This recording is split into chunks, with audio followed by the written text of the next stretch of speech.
नमस्कार दोस्तों, आज मैं आपको एगारस माता की कहानी सुनाने जा रही हूँ। प्रेम से बोलिए एगारस माता की जय हो, विष्णु भगवान की जय हो। एक समय की बात है, एक नगर में एक राजा राज्य करता था। वह बहुत ही धार्मिक प्रवृत्ति का था। उस राजा को समय आने पर दो कन्याओं का जन्म हुआ। राजा की छोटी बेटी भी अपने पिता के तरह ही धार्मिक थी। वह नियम धर्म से रहती थी। साथ ही वह बचपन से ही एगारस का व्रत भी करने लगी। एगारस माता की कृपा से राजा की छोटी बेटी लोकप्रिय हो गई। उसकी हर तरफ प्रशंसा होती रहती थी। यह सब देखकर राजा की बड़ी बेटी को बड़ा ही ईर्ष्या होता था। वह अपने बहन से जलती रहती थी। एक बार की बात है, पड़ोसी राजा का बेटा बड़ी बेटी को देखने आया, लेकिन उसे बड़ी बेटी की जगह छोटी बेटी पसंद आ गई। अब तो बड़ी बहन अपने छोटी बहन से और भी अधिक जलने लगी। वह अपने छोटी बहन को मारने के लिए नए नए तरीके अपनाती है। एक बार भोजन में जहर मिलाकर उसे खिलाने की कोशिश करती है। एक बार मटके में जहरीला सांप रखकर छोटी बहन के कमरे में रख देती है। एक बार छोटी बेटी को पनघट पर पानी भरने के लिए ले जाती है और धोखे से नदी में धक्का दे देती है। हर बार एगारस माता उसे बचा लेती हैं, क्योंकि वह एगारस माता का व्रत किया करती थी। बड़ी बहन बहुत परेशान हो गई कि यह तो किसी भी तरह से नहीं मरती। एक दिन बड़ी बहन छोटी बहन से बोली, मेरी प्यारी बहन, भगवान ने हम सब की मृत्यु किसी न किसी तरह से लिखी है। क्या तुम्हें पता है तुम्हारी मृत्यु कैसे होगी?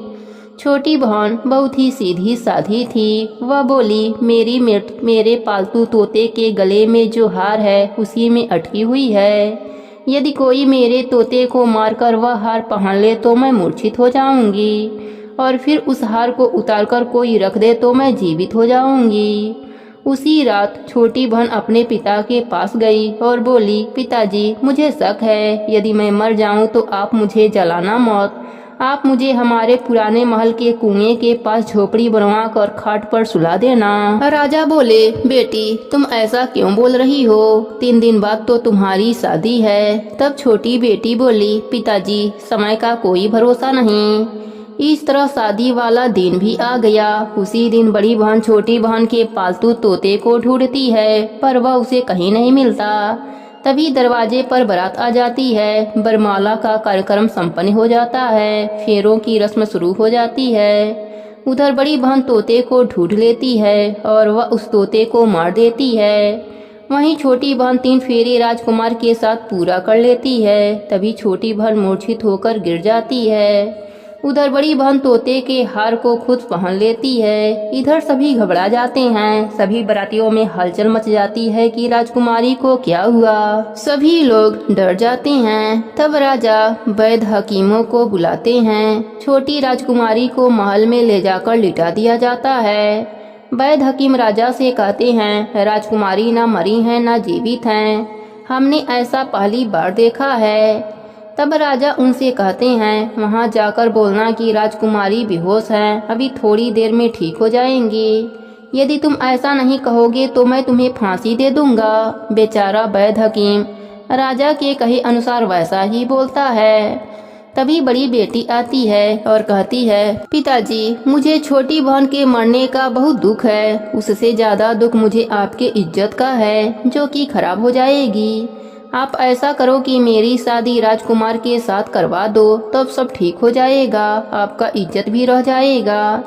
तब राजा को यह बात ठीक लगी और राजा ने छोटी बेटी के कपड़े पहनाकर फेरों में बैठा दिया। पर राजकुमार ने मना कर दिया। कहा, यह मेरी पत्नी नहीं है। मेरी पत्नी जब बोलती है उसके मुख से फूल झड़ते हैं।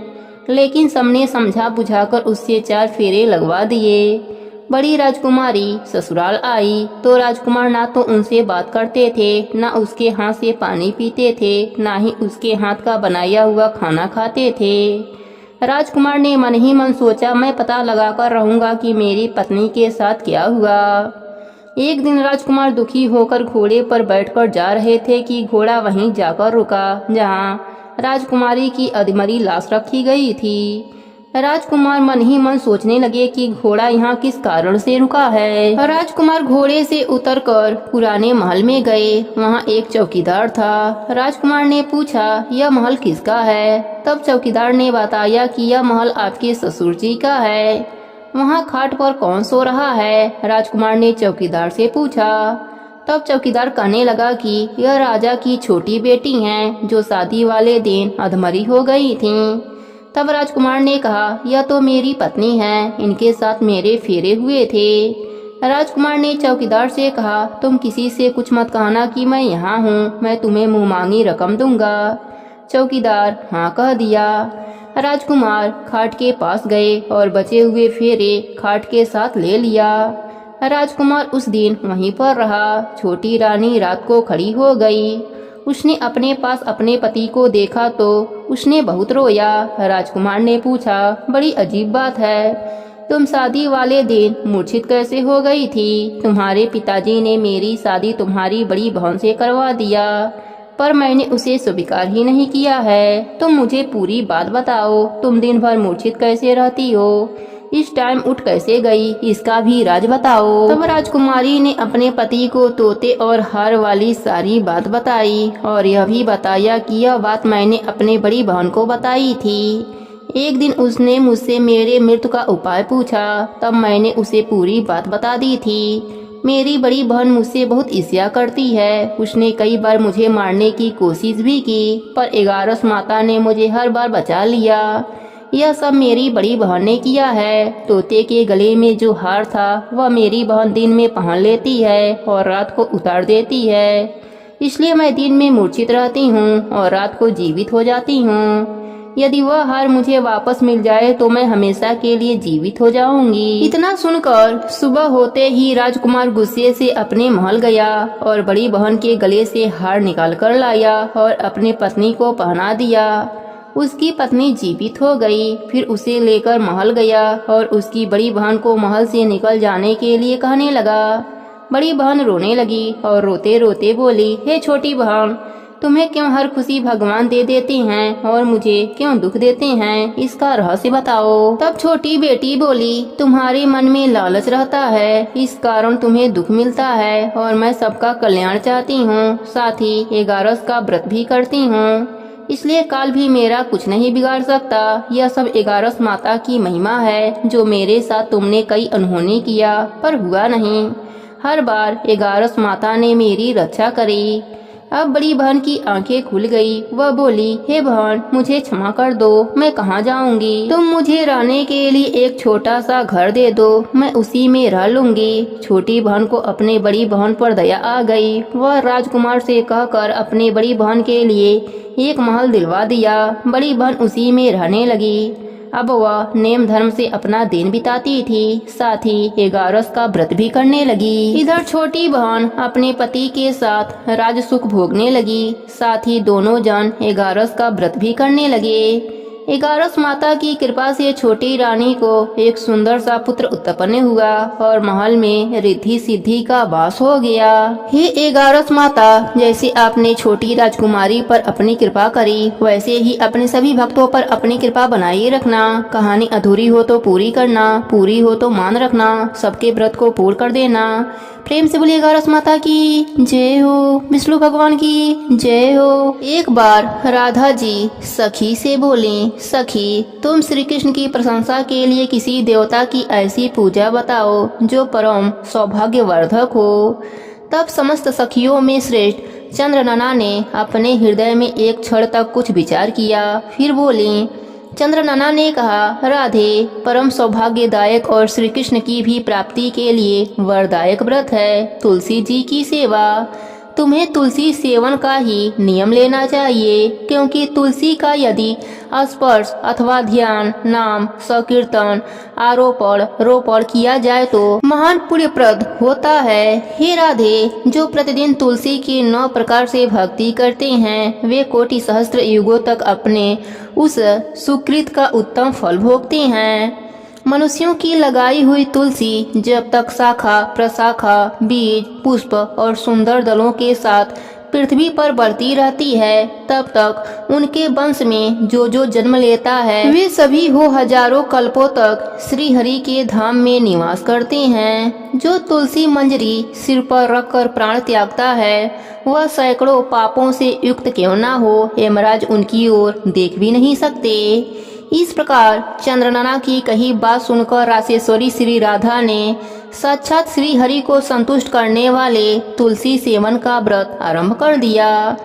श्री राधा रानी का तुलसी सेवा व्रत केतकी वन में 100 हाथ गोलाकार भूमि पर बहुत ऊंचा और अत्यंत मनोहर श्री तुलसी का मंदिर बनवाया, जिसकी दीवार सोने से जड़ी थी और किनारे किनारे पदराग मणि लगी थी। वह सुंदर सुंदर पन्ने, हीरे और मोतियों के परकोटे से अत्यंत सुशोभित था और उसके चारों ओर परिक्रमा के लिए गली बनाई गई थी, जिसकी भूमि चिंतामणि से मणित थी। ऐसे तुलसी मंदिर के मध्य भाग में हरे पलवों से सुशोभित तुलसी की स्थापना करके श्री राधा ने अभिजीत मुहूर्त में उनकी सेवा आरंभ कर दी। श्री राधा जी ने आश्विन शुक्ल पूर्णिमा से लेकर चैत्र पूर्णिमा तक तुलसी सेवन व्रत का अनुष्ठान किया। व्रत आरंभ करके उन्होंने प्रतिमास पृथक पृथक रस से तुलसी जी को सींचा।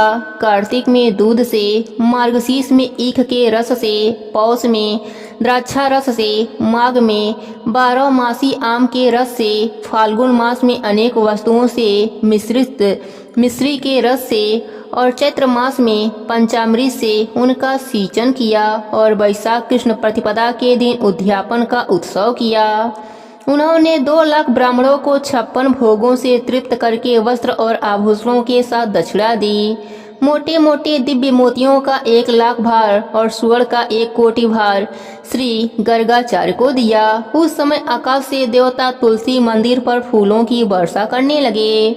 उसी समय स्वर्ण सिंहासन पर विराजमान हरिप्रिया तुलसी देवी प्रकट हुईं। उनके 4 भुजाएं थीं, कमल दल के समान विशाल नेत्र थे, 16 वर्ष की सी अवस्था और श्याम क्रांति थी। मस्तक पर हेममय किरीट प्रकाशित था और कानों में कंचनमय कुंडल झलमला रहे थे। गरुड़ से उतरकर तुलसी देवी ने रंगवल्ली जैसी श्री राधा जी को अपनी भुजाओं से अंक में भर लिया और उनके मुखमंडल पर चुम्बन किया। तुलसी बोली, कलावती राधे, मैं तुम्हारी भक्ति से प्रसन्न हूँ। यहाँ इंद्रिय, मन, बुद्धि और चित्त द्वारा जो जो मनोरथ तुमने किया है वह सब तुम्हारे सम्मुख सफल होंगे। इस प्रकार हरिप्रिया तुलसी को प्रणाम करके वृषभानु नंदिनी राधा ने उनसे कहा, देवी, गोविंद के युगल चरणों में मेरी अहेतु की भक्ति बनी रहे। तब तथास्तु कहकर हरिप्रिया अंतर ध्यान हो गईं। इस प्रकार पृथ्वी पर जो मनुष्य श्री राधिका के इस विचित्र उपाख्यान को सुनता है वह भगवान को पाकर कृत हो जाता है। प्रेम से बोलिए तुलसी माता की जय हो, विष्णु भगवान की जय हो, राधा रानी की जय हो।